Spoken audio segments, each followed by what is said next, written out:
নমস্কার বন্ধুরা, আমরা সবাই জানি শ্রীমদ্ ভগবদ্ গীতা হল জ্ঞানের এক অমূল্য ভাণ্ডার।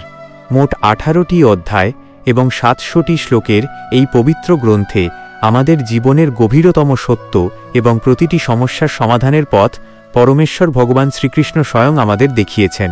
প্রতিদিনের মতো আজও আমি গীতার একটি নতুন এবং অত্যন্ত গুরুত্বপূর্ণ অধ্যায় নিয়ে আপনাদের সামনে হাজির হয়েছি। আশা করি আপনারা পুরো আলোচনাটি অত্যন্ত মন দিয়ে শুনবেন। বিশ্বাস রাখুন, হয়তো আজকের এই আলোচনার গভীরে আপনার জীবনের কোনো জটিল সমস্যার সমাধান বা আপনার অস্থির মনের শান্তির চাবিকাঠি লুকিয়ে রয়েছে। চলুন, অনেক কিছু শেখার আছে, অনেক কিছু জানার আছে। আমরা আজকের আলোচনা শুরু করি। আজ আমি আলোচনা করব শ্রীমদ্ ভগবদ্ গীতার প্রথম অধ্যায় অর্থাৎ বিষাদ যোগের দ্বিতীয় শ্লোকটি নিয়ে, যেখানে বলা আছে, দৃष्ट्वा तु पाण्डवानीकं व्यूढं दुर्योधनस्तदा आचार्यमुपसंगम्य রাজা বচনমব্রবীত। অর্থাৎ সেই সময় পাণ্ডবদের সৈন্যবাহিনীকে ব্যূহাকারে সজ্জিত দেখে রাজা দুর্যোধন আচার্য দ্রোণের কাছে গিয়ে এই কথা বললেন। চলুন বিষয়টিকে বিস্তারিতভাবে জেনে নেওয়া যাক। কুরুক্ষেত্রের বিশাল রণপ্রাঙ্গণে দাঁড়িয়ে আছে দুই পক্ষ। চারিদিকে শঙ্খধ্বনি, যুদ্ধের দামামা আর বীর যোদ্ধাদের গর্জন।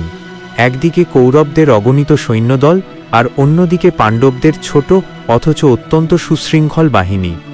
সেই উত্তাল মুহূর্তে রাজা দুর্যোধন পাণ্ডবদের সৈন্যবিন্যাস দেখে কিছুটা অস্থির হয়ে পড়লেন। যদিও তিনি নিজের বিপুল সৈন্যশক্তির ওপর গর্বিত ছিলেন, তবুও পাণ্ডবদের সেই ব্যূহ দেখে তাঁর মনে অজানাই এক ভয়ের সঞ্চার হয়েছিল। সেই ভয় আর উত্তেজনা সামলাতে তিনি দ্রুত ছুটে গেলেন তাঁর শিক্ষক দ্রোণাচার্যের কাছে। দুর্যোধন যখন দ্রোণাচার্যের সামনে দাঁড়ালেন, তার কথা বলার ধরনে ছিল এক গভীর চাতুর্য আর কিছুটা ভয়ের আভাস। তিনি দ্রোণাচার্যকে পাণ্ডবদের ব্যূহের কথা স্মরণ করিয়ে দিয়ে বললেন যে এই সুসংহত সৈন্যবাহিনী স্বয়ং দ্রোণাচার্যেরই প্রিয় শিষ্য দ্রুপদ পুত্রের দ্বারা তৈরি। তিনি বোঝাতে চাইলেন যে পাণ্ডবরা যুদ্ধের জন্য কতটা প্রস্তুত। দুর্যোধনের এই কথার পেছনে মূলত একটি উদ্দেশ্য ছিল, দ্রোণাচার্যকে মানসিকভাবে যুদ্ধের জন্য উস্কে দেওয়া এবং পরোক্ষভাবে তাকে মনে করিয়ে দেওয়া যে এই যুদ্ধে তিনি যেন কোনোভাবেই পাণ্ডবদের প্রতি নমনীয় না হন। এই সময় শ্রীকৃষ্ণের ভূমিকা ছিল সম্পূর্ণ আলাদা। তিনি সেখানে কোনো অহেতুক উত্তেজনা বা ভয়ের বশবর্তী হননি। তিনি ছিলেন অর্জুনের রথের সারথি, এক শান্ত ও স্থির শক্তি।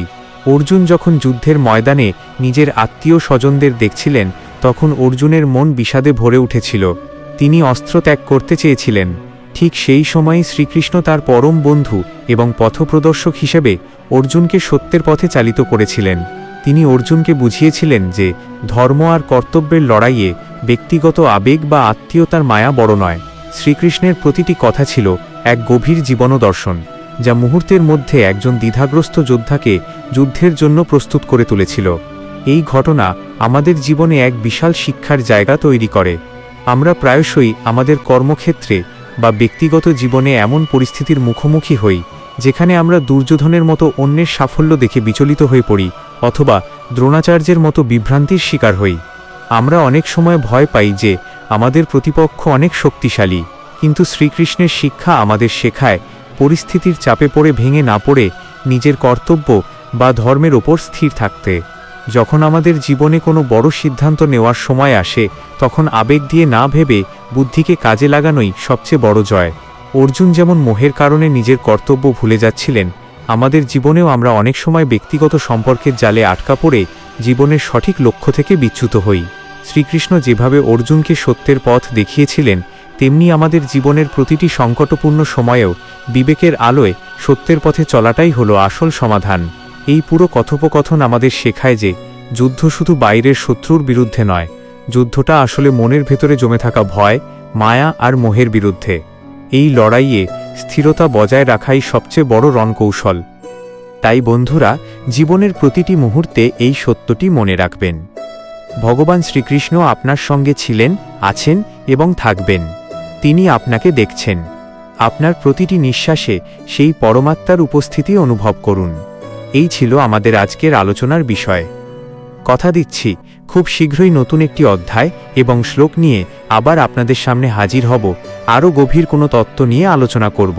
ততক্ষণ পর্যন্ত আপনারা অনেক ভালো থাকবেন, সুস্থ থাকবেন এবং হাসিখুশি থাকবেন। রাধে রাধে।